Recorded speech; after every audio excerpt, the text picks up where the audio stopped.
fleet of them. Look on the ASA. My gosh. They're all going against the wind. It was basically a cube with inside of a sphere where the points of the cube were touching the outside of the sphere.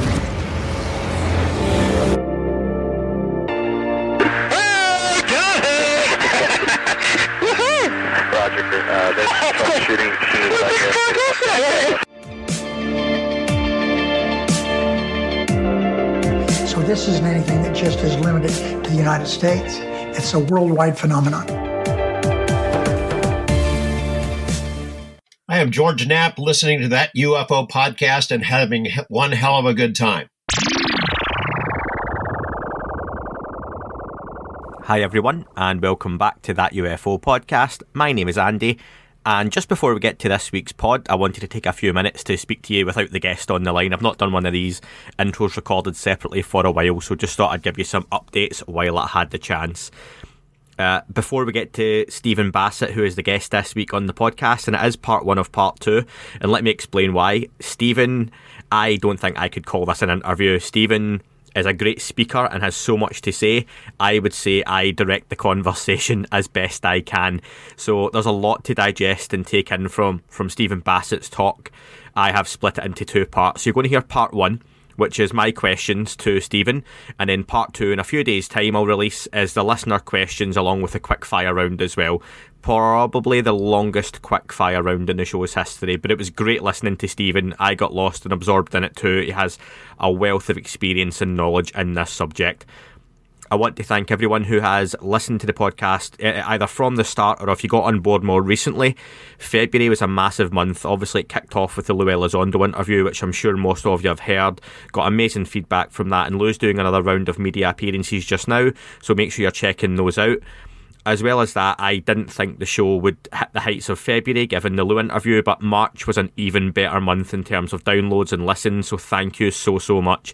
I've just released the George Knapp interview on YouTube, so you can see the video along with that. And again, like the Lou interview, I really do think it adds something more to it as well. Thank you to Dan for helping me get that put together properly, and it's got some timestamps in there as well, so you can jump back and forward between the questions that you really want to hear the answers to. So please check that out and subscribe to the YouTube channel, That UFO Podcast. Patreon.com has been really popular. I'm putting out some exclusive content on there as well, never hiding things behind a paywall.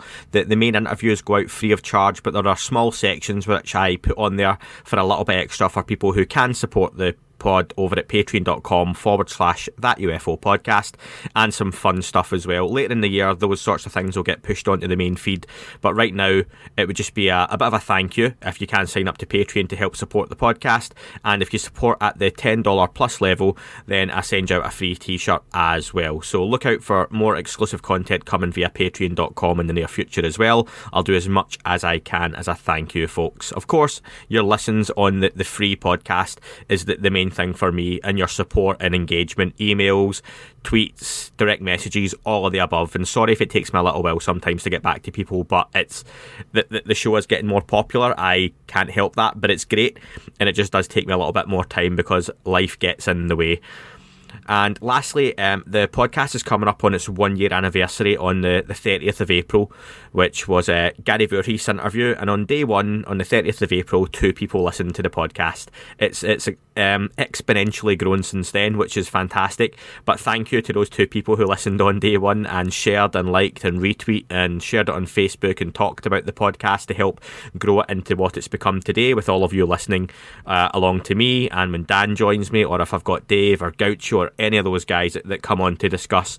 April's a big month again for the podcast. We're kicking off with Stephen Bassett. Ryan Sprague is going to be coming on next week for his second appearance on the podcast, and later in the month we've got Brandon Fugel joining us as well, which is a big interview to get. Of course, promoting the upcoming series of Skinwalker Ranch, which kicks off on the 4th of May for listeners in the US or Canada. So that's all going to be coming up as well. You will have heard lastly that I've said lastly twice now, but sue me, or don't sue me. I have been working and in contact with the people over at Contact in the Desert. Now, they asked me to do some interviews to promote this year's Contact in the Desert, which you can check out on their website, via Twitter, it's one of those things that, listen, I'm doing this for free. For me, the opportunity to speak to some of those guests is massive, and there are people on there who I have interviewed already. Deep Prasad, Ryan Sprague, Gary Voorhees, Kevin Day, Simeon Hine, and a few others have already been on the podcast and were great to speak to. There are more people on there.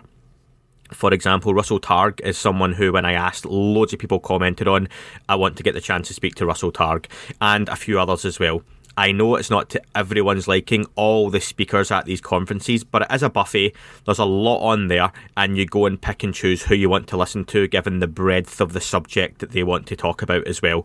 So there will be some guests from Contact in the Desert coming on to do the usual long-form interview with me, and I'll be also picking some of the other guests as well, who will be coming on to do shorter preview interviews of about 10 to 15 minutes, just to advertise their appearance and have a bit of a chat on there as well, okay? I am under no pressure of who I need to speak to. I can pick my own guests, and I'll certainly be doing that. But if there's anyone you want to hear, please get in touch with me and tell me why as well. Thanks for listening to me, folks. Before the main interview, let me just play a quick message from Dave Partridge, Shadows of Your Mind magazine. Please get liking, subscribing, retweeting, sharing and downloading one of the best bits of content out there in the world of ufology and beyond, and it's totally free and all done by Dave. So big shout out for Dave, and thank you very much. Hope you enjoyed part 1 of the interview. Look out for part 2 with Stephen Bassett in a few days' time, folks. Have you ever looked up to the skies and seen something you can't explain? Or walked deep in the forest and sensed something watching you? Do you believe in an afterlife or a hidden veil that can communicate with the living? Then you need Shadows of Your Mind magazine. Download all issues completely free at shadowsmagazine.co.uk. Shadows of Your Mind, where your search for the answers begins. Joining me on the show is Stephen Bassett, who is the Executive Director of the Paradigm Research Group and a political activist. Stephen, and I will just say for the second time, welcome to the podcast. We have just had a little bit of a technical error on my end, not checking the storage beforehand. So apologies, but again, welcome to the pod.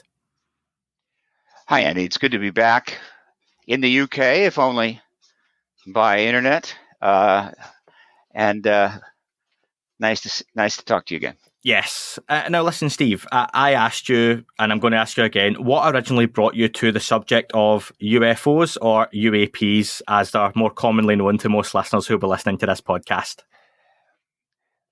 I got involved in 1996. It's been 25 years. I hadn't really engaged the issue prior to that, but I was fully aware of it since I was a kid. In 1996, I volunteered to work for Dr. John Mack in Cambridge, Massachusetts, the Harvard psychiatrist that had taken the incredibly bold step to engage contactees and talk to them, and even began to try to develop some research around that. He set up an organization called the Program for Extraordinary Experience Research. And I came there as a volunteer, just a volunteer, help out. But it was a wonderful experience. I was there for 4 months. And then I made the decision to move to Washington, D.C., where I have family and where I've lived off and on for years. I knew it well. And set up an organization called Paradigm Research Group and registered as a lobbyist with the House and Senate.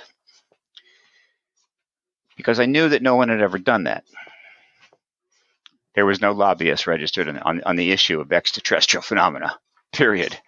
And I knew that the Washington Post would almost certainly come calling, because that's interesting. That's a story.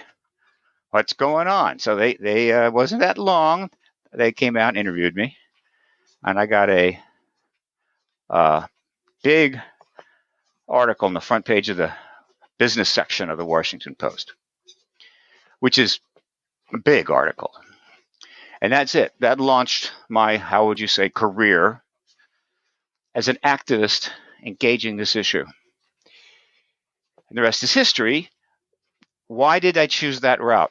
Because I came to realize that all those years I've been hearing about the issue, but yet there was no resolution. There was nothing coming from the government. It was all very strange. Didn't make sense, but What do? You go on with your life.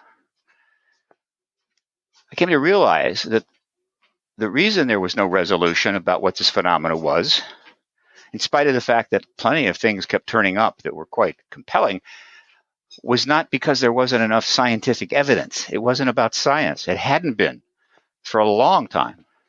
The presence of the ETs was confirmed to the United States government no later than 1947. So what's going on? What's going on was politics. There was a decision to embargo this issue for national security reasons, a legal national security policy enforced strongly, but not in a draconian fashion like you see in some authoritarian countries. They weren't shooting people. They just came up with some very clever ways, working from within the military intelligence complex, to simply keep it under wraps. A political decision. And therefore, the resolution required a political solution. And I said, okay, I'm going to go to Washington and try to resolve the ET issue through political means. And there weren't, well, no one had really formally done this. There have been efforts off and on prior to 1996 to sort of engage the issue politically, but they didn't go anywhere, and also they weren't formalized too much, which is why there wasn't a registered lobbyist. I then founded the first political action committee addressing this issue. No one had ever done that. And so that's how I got involved, why I got involved in a sense. I was lucky in that I found a niche that was essentially empty. No one was doing it. So it gave me an opportunity to make a difference, even though I had very little resources and was new. And now it's been 25 years later. I don't regret it. And I've met a ton of people. And I believe that the resolution, finally, of the extraterrestrial presence, the confirmation, is very close and could very easily happen this year, should happen this year. And I'm looking forward to seeing that. Now, there's a lot to fill in 25 years there, and we're not going to have time to do all of that talking to you right now. No. However, going back to 1996 and you setting up the Paradigm Research Group, you've said already about the ET presence, or the ET cover-up. What was it that made you then and now so certain it is ET and not anything else? Again, the evidence is overwhelming. And the way evidence works, and this is something, of course, that the practitioners of the embargo were never going to acknowledge. Smoking gun is another classic example of a diversion and bogus thinking that they encouraged. Where's the smoking gun? Where's the latrine from a spaceship? Give me that, and we'll move forward. It's all nonsense. The way evidence works is, I think most people know now. You've got a very complex murder trial, and you're on the jury. It might take weeks, and you listen to hours and hours of evidence of all types, and you reach a conclusion of guilty, which is the key conclusion, beyond a reasonable doubt, based on all the evidence, all of it, not just one part. It's almost impossible for a single piece of evidence to convict somebody in a court of law. Very difficult. I'm not saying it's impossible, but boy, it's very difficult.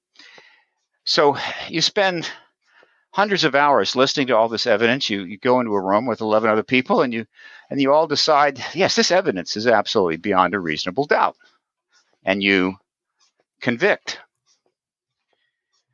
The evidence for the ET presence would fill a room, a big room, a huge room. It's massive. And if you examine that evidence, if you examine a decent portion of all that evidence, it's absolutely confirming of an extraterrestrial presence. Now, we could spend the next hour or so running through a lot of this evidence. But I happen to believe that most of your audience already knows this. This is not something shocking to them or a surprise to them. And I have invested the time to get a good sense of the totality of the evidence for this present. And so I'm convinced. I don't believe. The whole term believer is another language issue. Believer is a term the truth embargo loved. You're a believer. Encouraged it. Turns up in articles and books and things. Believer. It's nonsense. That's like saying an atomic physicist who is dealing with the atom believes in atoms. It's absolutely ridiculous. So the answer to your question is, if the evidence is looked at, it's confirming. And this is tough. This is tough. If extraterrestrials were to hover over our major cities with massive craft, yeah, would that prove it? Pretty much. Though one could then say, wait a minute, no. These craft have been hidden inside the earth all these years. These people are subterranean dwellers, have been down there building fantastic technology, and now they've just come out of the earth. Whatever. But very few people would not go, that's it. That's confirming. All right. And that's like saying for a murder trial, to convict somebody of murder, that person has got to bring in the victim or bring somebody into the courtroom and shoot them right there in front of the jury. Then you can convict them.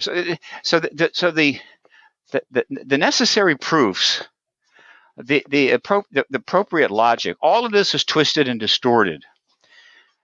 But this is not unusual. When governments decide to undermine the truth and embark on massive disinformation and propaganda campaigns, they can put the citizens of a country into an absolute a state detached from reality. This is what they do. Thus, when they do that, you get North Korea. That's probably one of the worst cases. North Korea is one of the worst cases in all of human history on the manipulation, containment of truth in order to create a completely detached from reality set of human beings, the North Korean people. It's terrible. That's the extreme case. The United States has done this too. Japan has done it. Germany's done it. UK has done it. This is what government can do. People, citizens of these nations, need to take the necessary measures to stop that. We need to develop a world in which the governments of nations do not embark on disinformation and propaganda campaigns to detach their citizens from reality. This never ends well. It doesn't end well. But until we do that, we'll have to put up with it. In the United States, the leading example of this is the truth embargo on the extraterrestrial presence, now in its least 74th year. And so, in that context, what's the answer to your question? If I had to give just a layperson one book that if they were to read with a certain amount of detachment and open-mindedness, that, again, it's for a layperson. It's not for a scientist. It would be Witness to Roswell, particularly the expanded version. The Witness to Roswell by Don Schmitt and Thomas Carey, in which they essentially bring to bear the bulk of the enormous amount of witness testimony that they gathered. I think as many as 600 witnesses were ultimately interviewed at one time or another by researchers regarding the Roswell events of July 1947. They, I know, interviewed a couple hundred. And they put this into the book, The Witness to Roswell. And I just do not believe that any reasonably intelligent person can read that book and at the end of it conclude, I still don't know if there are extraterrestrials. Don't know. Can't be sure. I just think they have to conclude what is obvious. and that there were extraterrestrial beings that were involved in the Roswell crash. Some were dead, one was alive, and at that point the government, of course, knew the obvious, that we aren't alone. And then the truth embargo, the embargo of that, which was more like a cover-up at the time at that point, but it was still embargo, began. So that would be my answer. Read the Witness to Roswell expanded edition, and then just sit quietly and think, is there another explanation for what these hundreds of people saw? Now, I will come back to a question I've got on that, but that is very interesting. Let me ask, and you're talking about something that I've mentioned a few times on the podcast, that I feel when it comes to this topic or subject, that it's not just one, there's not going to be that smoking gun, like you say, that terminology that's always put out there, that one piece of evidence doesn't exist and won't exist. But of course not. There's a folder that is packed with testimony and witness accounts and experiences and, all of that stuff. Do you remember a time where you first saw an investigation and you've seen multiple pieces of evidence and read multiple texts where you saw something that really clicked you into that next gear? Or has it always been that continuing process of taking in information? Oh, it's worse than that. I didn't have that moment. I knew there was extraterrestrials here when I was a teenager. I would ask how. You see, the way propaganda works, the way lies work, are repeating them over and over and over and over again in a formal setting until people just go, well, it's got to be true. It's a field distortion. Reality gets turned upside down. Okay, that's how it works. But in the early days, so I'm a kid, let's take me up to being about 16 years old. So that would be 1961.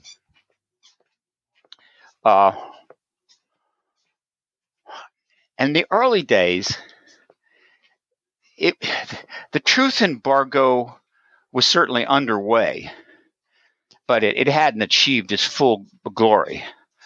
So what was happening back in those days, in the 50s and 60s, was that things were happening, and there'd be an article about it. Paper would write something up and so forth. And I was seeing these. I was seeing these articles about this or article about that. I read the Look magazine article about Betty and Barney Hill, which was basically a write-up of that case. It wasn't a propaganda piece.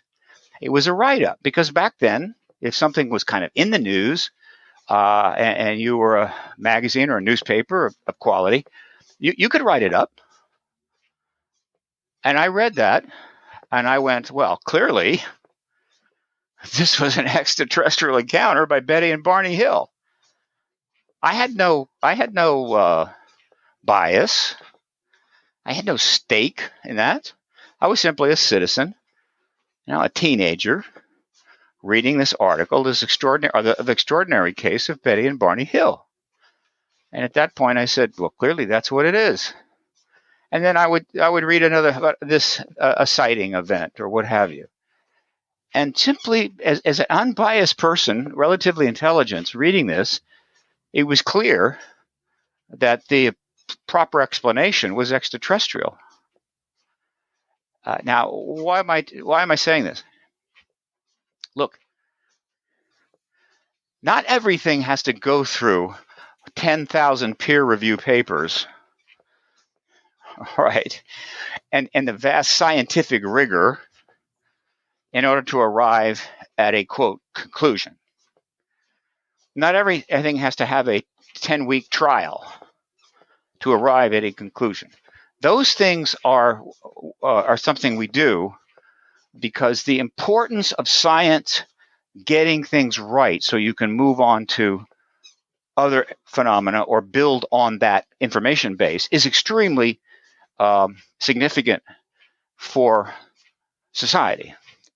And the importance of getting it right when somebody is on trial for murder is obviously significant, which is why beyond a reasonable doubt is there. And many, many murders are acquitted. But that's all right. These are criteria we use in our society for valid reasons. That doesn't mean that all of that has to take place in order to arrive at a pretty solid conclusion. So in my teens, it was self-evident for me that this was extraterrestrial. And I was dying to learn more. And I think, well, one day we're going to learn more about that. That's going to be cool. What's going on? And then I went about being a teenager and then going to college and living my life. So I didn't need to see some profound piece of evidence later on. I already knew. And why do when I say knew, in other words, my intellect to whatever it was, without any particular bias, was pretty satisfied that that was the explanation. Now, why am I pointing this out? Because millions and millions and millions of people felt the same way. Even in the 50s, in the 60s, they got it. But again, it was like, what can you do? I mean, you will eventually learn more. The government will clearly, I'm sure the government's clearly looking into this, of course, and they're studying it, and then they're going to be able to provide us hard information about what's going on. But they never did. And when I went to college in 1964, I arrived as the Vietnam War was taking off. And then that was another kind of interesting moment for me. As the Vietnam War took off in college, with each passing month, I began to be deeply suspicious that what the government was saying about that war wasn't true. There wasn't much I could do about that. Years later, I would learn that it absolutely wasn't true. That the government had used lies and propaganda in order to convince the people to support something they should never have supported. And perhaps it began to dawn on me. If the United States government can lie about a war that's killing hundreds of thousands of people and tens of thousands of American soldiers, the U.S. government is capable of lying about anything. And so, as time went by, I think in the back of my mind, at least, when nothing was getting resolved about this phenomena, that very likely the fix was in. So, as we go forward and I get into the field, I already know there's an extraterrestrial presence. So nothing I'm going to see or read is going to go, oh, wow, bang, there's an extraterrestrial now. Hell no, I've already know. Right? So, and for most people, that's not the way it is. Most people are not paying attention, just your average person. And so you could ask them, right? Someone who has no idea about this, never really thought about it much. What, when they finally figure it out, and they all will, what was it that brought you there?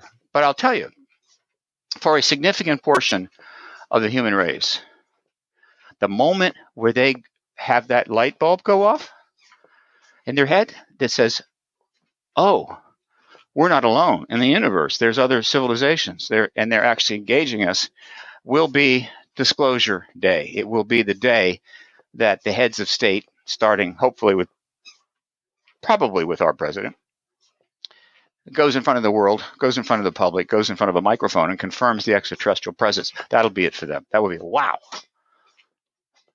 Allow me, Stephen. That's my answer. No, that's a good answer. Listen, it's lovely listening to you talk as well. I'm going to come to that in just a second about disclosure with a small d and a capital D.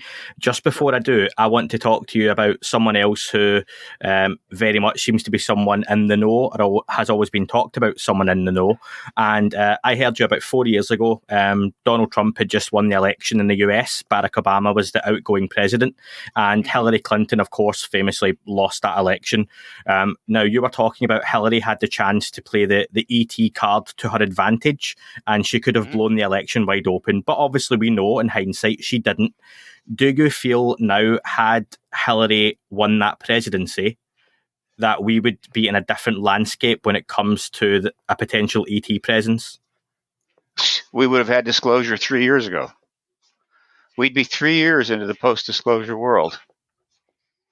And the last 3 years would have been a hell of a lot more interesting and productive.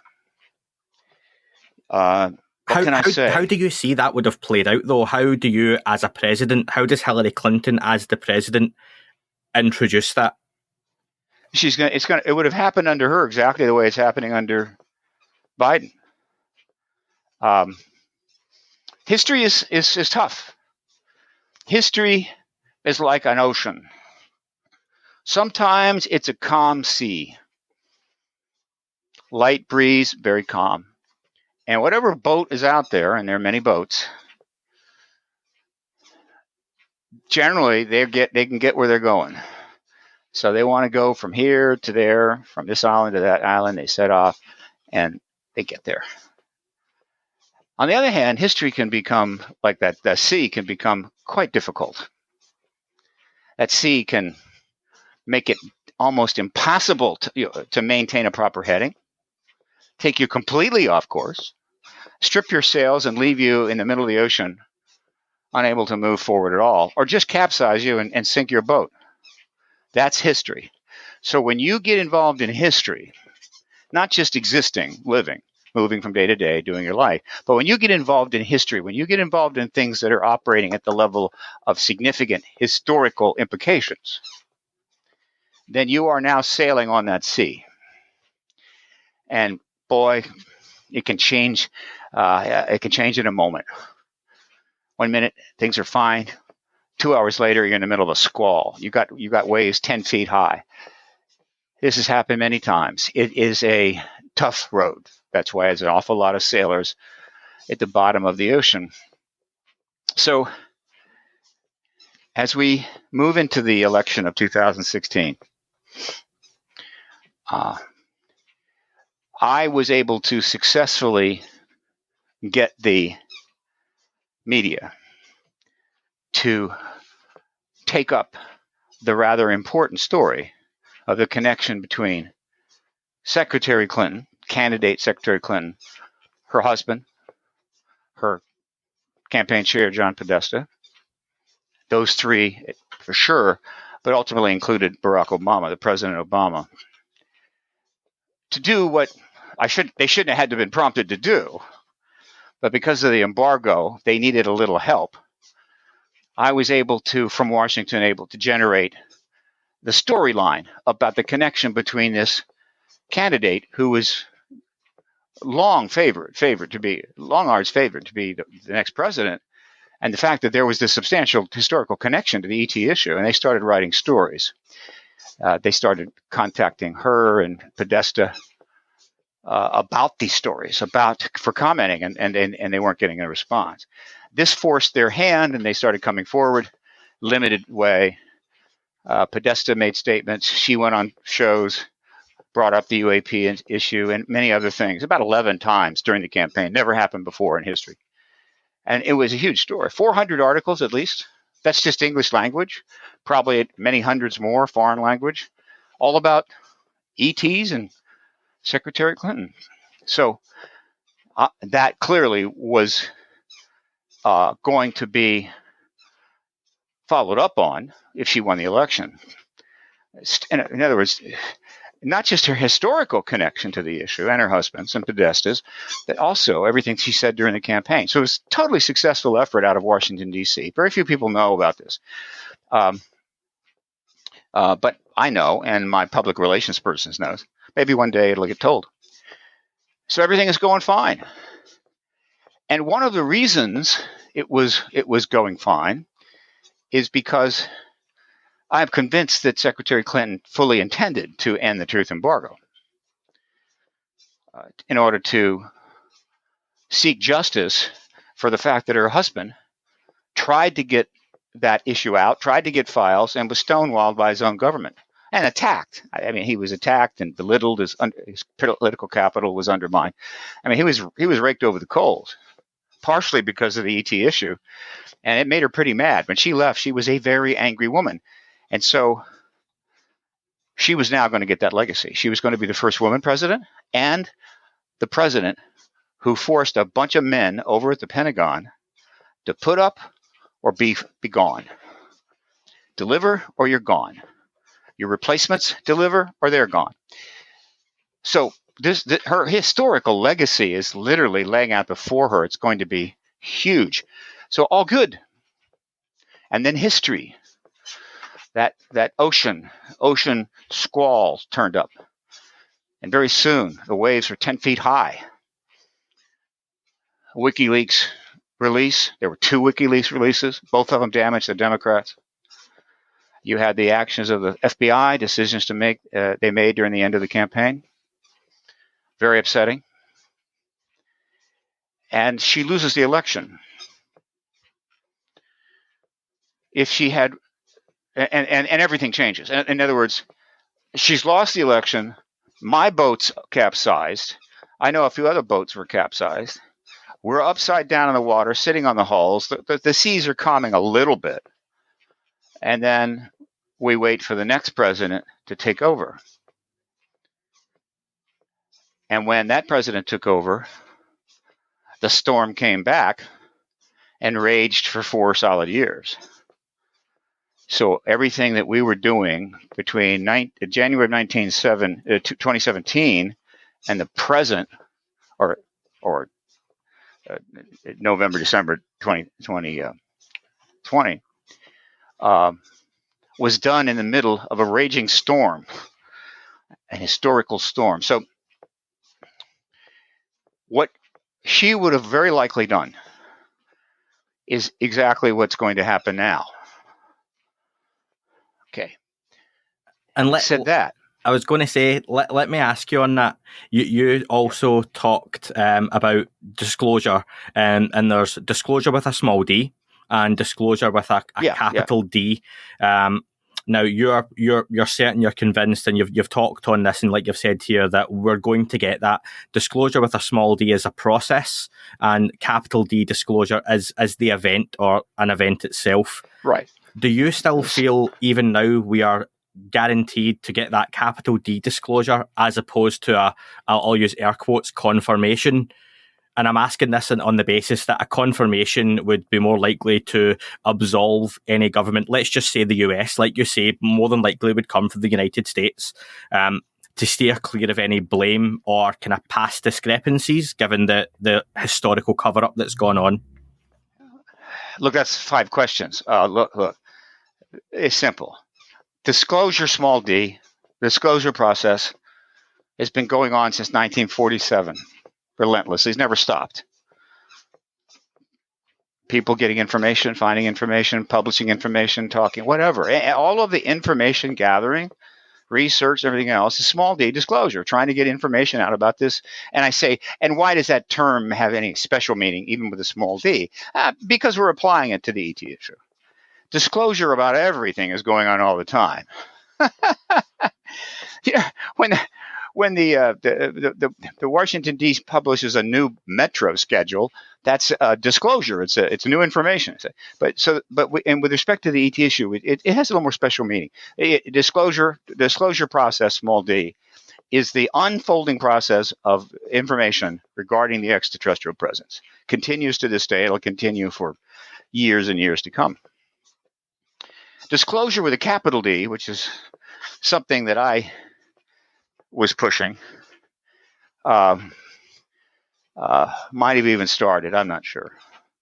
Disclosure with a small d, other people were already using that in a very formal way. But I think I may have been the first one to put the capital D on it and try to use it in this term. But whatever. That is the confirmation day. Disclosure with a capital D is defined by the activist movement as this and only this. There are no other interpretations. It is the formal confirmation of an extraterrestrial presence engaging the human race by the heads of state of nations. So, when that confirmation comes out of the mouth of the president of the United States or the president of China or the president of Russia, formally in front of a microphone and press, we have not had disclosure, capital D. That's all it is. If you don't, if anybody else in government gives a press conference and says, "I'm pretty sure there's ETs here," that's not disclosure. It has to come from the head of state. Now, there's some confusion there. Small d, little d. A lot of people don't have time for those kinds of distinctions. I get it, and so some have tried to use the word confirmation, which is fine, but it's a formal confirmation. It's a big confirmation. So, disclosure, capital D, is the formal confirmation of the extraterrestrial presence by the head of state. So we got that, right? And the question has always been, from the day I got involved, how do we get it? How do we get to a place where the president of any country can actually do that? And that has been the disclosure activist movement, right? Which is what I am. I'm a disclosure activist, or an exopolitical activist, or just a political activist, trying to get the government to do something. In fact, all activism, I'm not aware of, there aren't many examples that refute this, but I'm sure that there are a few. You can find a couple, but the vast majority of all activism, even at the local, state, federal level, global level, is they have one thing in common. The people, it's always the people, are trying to get authority, formal authority, to do something it doesn't want to do. It's that simple. Right? And well, what is it that the authority doesn't want to do in this case? It doesn't want to confirm the extraterrestrial presence. And we need to get it to do that. Which brings us to probably the most important info I can provide your listeners in the UK. I love the UK, by the way. Been there many times, spent months in London, been to Scotland, been all over the place. Love the country, love the people. It's a cool place. So, the way disclosure needs to take place, given how important it is, given the implications it has, it will be the most profound event in human history based upon the number of people impacted in one form or fashion and the amount of time it will take for that impact to hit. Nothing in history will even remotely compare. It's a big deal. So it has to be done right. When you do something big, okay, something that big has got to be handled properly, like a royal wedding. You just can't decide, let's hold it next Wednesday, and I don't know, somebody get a caterer, throw it together, whatever, invite a few friends. No. You can't do that. So the way that it always had to happen, and I knew this 25 years ago, was that in the United States, though this does apply, I think, to other countries, a number of other countries, not all, the way I say has to happen, the way it should appropriately happen, because it's the most positive, constructive, least upsetting, disrupting process in the United States, is that the Congress needs to call for hearings for people, for evidence and testimony, particularly testimony, to be presented to congressional committees so that the congressional committees can make informed decision about legislation. That is how our democratic republic works. How to deal with a particular issue. They need to make informed decisions about it. And one of the ways that they do that is they take testimony under oath. The oath is to help ensure the information is going to be valid, because if it's not, those people face penalties for perjury. And that needs to happen. And they need to be public in some cases. because if the public can watch the process unfold, if the republic is getting the citizens are getting that information at the same time, in most cases, then that further supports the process and the confidence of the people. No mysteries here. The committee chairs and the committee members heard just what we just saw on camera. That doesn't always happen because the issues are not important enough. But the more important the issue, the more the need for the cameras to be in the room.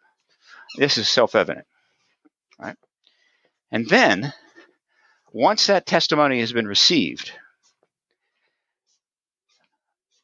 the executive branch can review it, discuss it with members of Congress, and arrive at a conclusion and arrive at a course of action. This doesn't happen immediately, but it can take weeks. It might take much longer. It could take months.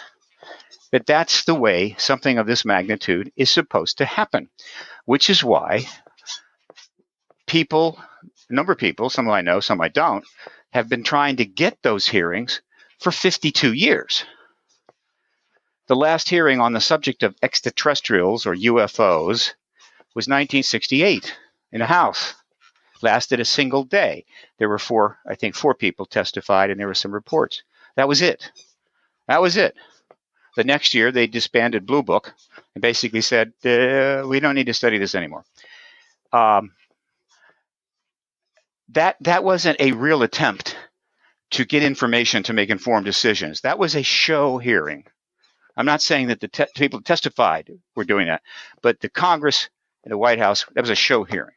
Get it done, close down Blue Book, let's move on. So in the 52 years since, every effort to get hearings has been blocked. Stop cold. Couldn't happen.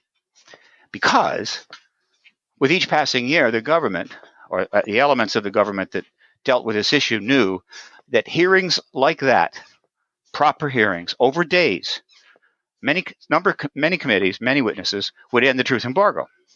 And the truth embargo cannot end. Therefore, there cannot be hearings. And so what Clinton would have done, almost certainly, and it's not the only way to end the truth embargo. As I've said, if Clinton had won the presidency, she could have, once she got the White House set up and everybody's in place, she could have sent an emissary over to the Pentagon to meet with the top Pentagon officials, top people, including her own Secretary of Defense, and basically said, the president intends to bring the truth of this matter to the American people. And the Pentagon, working with what other appropriate agencies are necessary, will provide to her in no less than 30 days, a full and comprehensive report of what the government knows about this issue, the names of all of the unidentified, or rather the unacknowledged special access programs, location of any research labs, bases, essentially the works. And if you don't provide that, every one of you will be fired. Every single one. And you will all be replaced. And the same request or demand will be made of the new people. And if they don't respond, they will be replaced. And we are prepared to replace the whole damn Pentagon if you do not deliver. And that would have been it. They would have delivered, and she would have disclosed. And that's one way. But she wouldn't have done that. She would have simply encouraged committee chairs in Congress to call for hearings. And those hearings would have gotten underway. The focus would have been national security. That's the logical focus for such hearings to begin with. The witnesses would have been predominantly, if not exclusively, military. Military witnesses, men and women who took an oath to serve and are now taking another oath to testify. And those hearings would have presented evidence in front of the American people, and by that I mean hundreds of millions of people around the world, because these would be the most watched hearings in all of history, with the evidentiary testimony, until such time as it was obvious to anybody who got past junior high school that, of course, the extraterrestrial presence is in fact the explanation. That then allows the president to confer with members of Congress or key congressional leaders, as well as important people in the DOD, appropriate people in the DOD, privately confer and arrive at the conclusion that, yes, the evidence confirms the ET presence. We have watched it. The American people have watched it. And so it's now appropriate that I go before the American people and confirm what that evidence presents. That would be exactly the way it has to be done. And we would thus be in the post-disclosure world. There would be all kinds of questions, public relations problems for some people, not for others. And that we would already be 3 years down the line. Let me ask you on that, Stephen. The UAP Task Force report is currently scheduled to be published in June, although obviously there's a lot of rumours coming up that it's more than likely going to be delayed. None other than Chris Mellon has confirmed that himself. Not confirmed, but he hasn't confirmed it. No, he's not confirmed, no, but more than likely he said it's going to be delayed. That would be the most likely outcome. What do you see that report containing when it does, if indeed, come out in June? I have no idea what's going to be in it. However, that brings me to the second half of that response. You see, everything I just described that I believe would have happened if Secretary Hilary Clinton had won the presidency is about to happen now under President Biden. And while my effort to get this done was the election initiative that I discussed, generating all those articles and coverage and forcing the Clinton political team out of cover, where they did have to make some statements that they were always going to have to live with. John Podesta, herself, her husband, and Barack Obama. Didn't work. Didn't happen. And so when she lost the election, I had basically had my shot. Excuse me. And then I went to London and sort of left the field of play.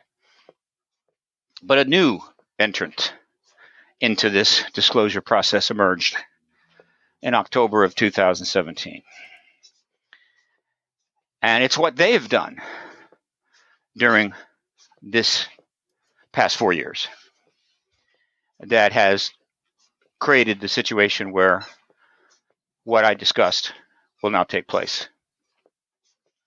And I'm talking about the To the Stars Academy and all that it has done and all of the reactions to it and other things that have happened because of it.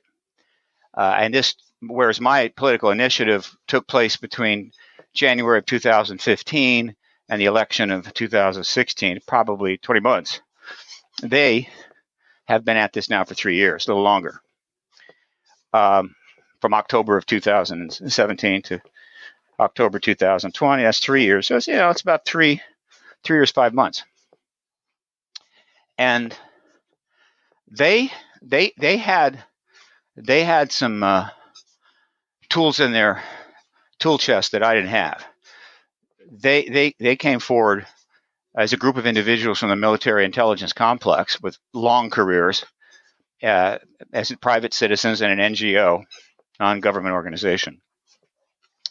And the first act that they did was to provide the New York Times with the information that the New York Times eventually vetted and published in December 16th, 2017. These are the two major articles on the front page, of which I think most of your listeners know about. Then they followed up with a series on History Channel called Unidentified, Inside America's Secret UFO Investigation. 14 episodes. They did that, and they started giving more interviews and speaking to the issue, writing op-eds, things like that. And that's going on. It's been going on all the way back to October of 2017. And this, what they did, significantly changed the situation. they have moved the ball well down the field. And there have been many consequences of that, but they lowered the bar for witnesses to come forward. They dramatically increased the willingness of tie-in media to write about this issue appropriately. They drove virtually all of the skeptics, the debunkers, the skeptibunkers, and anybody else with a bizarre desire to become the Phil Class of the 21st century. They drove them off the field. And things started happening. We started seeing reactions and so forth. And there's not enough time to go through all that, though I will tell your listeners how they can learn about all of that in a second. But the two things that were most important that emerged from this project, the To the Stars Academy of Arts and Science, we just tend to call it the To the Stars Academy or the TTSA, was this. One of the members, Christopher Mellon, is a former Deputy Assistant Secretary of Defense for Intelligence, long career, highly respected. And Luis Elizondo, long career with the Department of Defense as a an intelligence operative working in many countries, highly educated, highly skilled, a fellow, seen it all, done it all, who's also a populist and a very nice guy. That was an approachable guy. These two men essentially pursued what I believe, and will continue to believe until I'm told otherwise, what would the fundamental agenda of the To the Stars Academy and why it was set up in the first place. Elizondo, one of his key jobs was dealing with witnesses, military men and maybe some women. He interviewed them, vetted them. Many turned up on the unidentified series, some in silhouette. And when they did that, they say they lowered the bar substantially for any military people who have compelling stories about the ET issue of one form and fashion to come forward, because it was clear the risk of doing so was simply had evaporated. It wasn't going to be a problem. And there are thousands of them. We know that because of the Unidentified show and other appearances he made, that scores of military were contacting him privately. And that's probably still going on. So it was going on for a couple years. At the same time, we learned that Christopher Mellon had made a decision. Well, he had decided to engage the Congress. We didn't learn about this until in 2019. He wrote an op-ed in the Hill newspaper, which is a very important newspaper in Washington. People outside of Washington may not know about it, but the Hill they have a very important website. But the Hill is a very important political newspaper in Washington. He wrote an op-ed in I forget, maybe May of 2019, basically saying that the Congress needs to get involved here. Congress needs to engage this. He had previously written an op-ed in the Washington Post saying that the Pentagon needs to get on the ball here, right? But now he wrote this op-ed in the Hill about Congress needs to get involved. Later that year, we got wind that he was up on the Hill holding meetings with members of Congress, almost certainly focused on committee chairs. And ranking members. There are 6 key committees that would be involved in hearings of this regarding this issue. The 2 most important are the intelligence committees of the House and Senate, and the most important of that is the Senate Intelligence Committee. So we knew he was doing that. How many, we don't know, but some of the committee chairs or congressional members actually did let it be known that they had a meeting, but not talking content. These were private, off-the-record briefings. We learned that witnesses were also in those meetings. For sure, some of the pilots from the Nimitz and other pilots, but the total number of witnesses that might have been there, we don't know. but there were meetings on the Hill about this issue with committee chairs. Well, we learned that. All right. And so eventually we learned that the president also got one of these briefings. That's when I picked up stakes, started to raise the money to pick up stakes and move back to Washington in order to get back on the field. I'd been sitting on the bench for a while. Once I heard that the president had been briefed, that was it. So I came back to D.C. and did what I had to do. And so what is the punchline here? They were doing things that I could never have done. I mean, I did what I could do because I had, there were some things I could do and I did them, but I couldn't get a History Channel series. I couldn't meet with aircraft pilots from the Nimitz. I didn't have the career of Christopher Mellon. I can go on the Hill and talk to committee chairs. They could. They were using their background and their resumes and be able to do this, and they were listened to. And so ultimately, I figured it out. And I've been talking about this now extensively since December of last year, is that the fundamental agenda of that project, forget everything else that was said or done and what the website says, fine, all that may be true. It's not saying it's not a single dimension thing, but the fundamental agenda, the reason why they took the risk that they did, forego the income that they had to forego, was they were going to get the hearings that we're talking about. Had to get the hearings. And so where we are now is that Luis Elizondo has essentially accumulated a very long list of military witnesses. Christopher Mellon has set the stage for the committee chairs to call for hearings for these witnesses. And we're going to get those hearings, the hearings that we have been trying to get since 1968. And when those hearings take place, they will be before a number of committees. Almost all, if not all, of the witnesses will be military, retired or active. Those hearings will be seen by hundreds of millions of people around the world. They will be televised. Some things will be taken in private session, meaning some things will be classified, and the witnesses will testify about that in a classified secret session. That's fine. But the vast majority will be public hearings. And these hearings will go on for a while, but after a relatively short amount of time, weeks, the President of the United States will be able to do what I just said and what would have likely happened under Clinton. The President can confer with the congressional leaders and the Pentagon and say, "What do you think, gentlemen, ladies and gentlemen?" And they will say, "Mr. President, I think it's compelling. Clearly, we have a non-human engagement by extraterrestrials." And then the president can go in front of the American people and say, "I've seen the evidence. You've seen the evidence. I've conferred with my top leaders, my top officials and support advisors, and I think we can confirm to you that, yes, that evidence confirms the extraterrestrial presence." And that's the way it has to be done. That's the end of the embargo and the beginning of the post-disclosure world. It's constructive. It's public. Everybody wins. The president wins.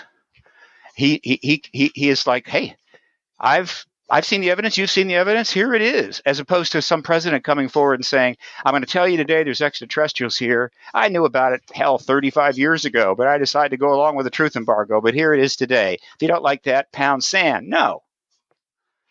The president's in a comfortable position. All of the committee members that take this testimony will be heroes around the world. The committee chairs particularly.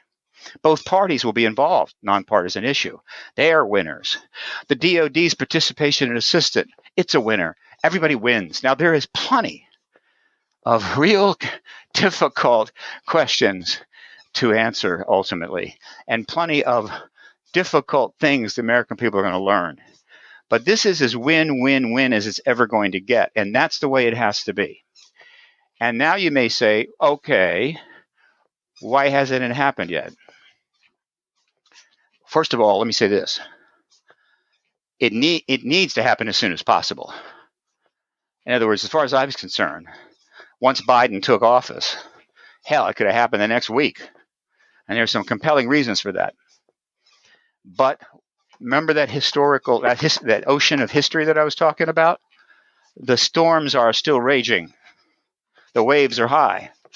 And so right now, the things that are most impacting when these hearings get underway are, one, the progress of COVID-19 mutations and to what degree they're going to spread, particularly in the U.S., and how infectious they are, and so forth, that could extend this pandemic further than we had hoped. I happen to believe that there's going to be one more surge. It's just starting. It's going to be the worst. It's going to be very, very bad. But then there is the vaccine schedule. And so while the mutation variant problem is unfolding at the same time, we are accelerating the vaccine delivery. And so if that continues at a strong pace, that is going to help profoundly make it possible for these hearings. So these are the two things. And then there's a third thing, in that some of the grotesque politics is still with us. In other words, things just didn't settle down after the election in November.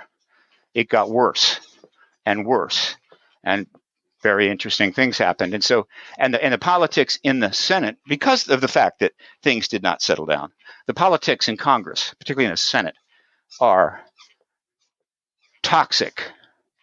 Boy, what's the word I'm looking for? It's bad. Okay, extremely bad.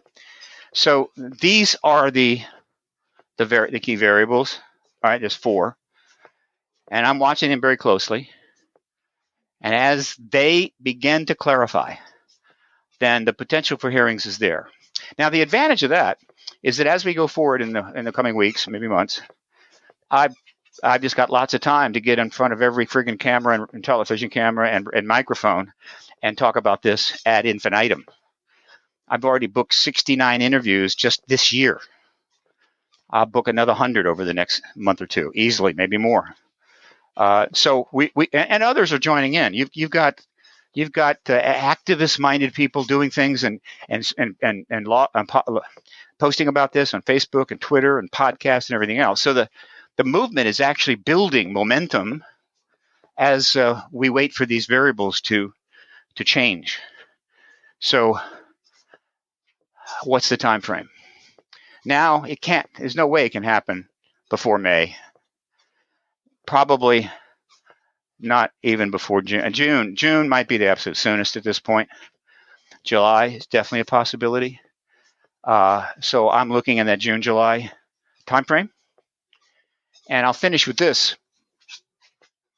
If you're looking for one thing that might be one next thing, I've seen plenty of things, but one next thing that might be a really strong tip-off that these hearings are coming. Watch for a very significant investigative piece to drop in the New York Times. As you know, they helped to launch this issue or this new phase with those articles in December of 2017. They've had 3 years. They haven't done any significant follow-up. There have been a few articles, but they haven't done any investigative follow-ups.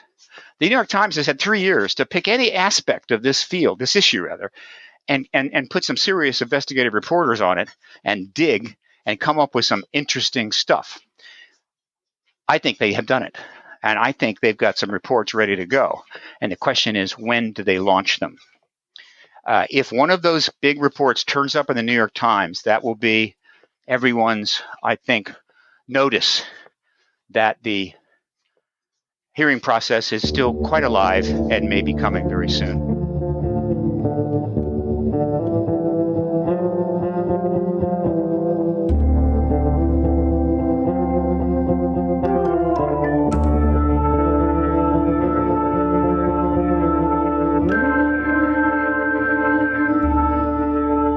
It wasn't a tic-tac and not quite a saucer, more like a hubcap designed by Chaucer, a little baroque and quite steampunk, like Alice was playing bass for the Parliament of Folk. The little fucker hovered right outside of my window, and when I shoved out the screen, he made it an issue. I don't think he expected me to see his ass, but I'd had some champagne and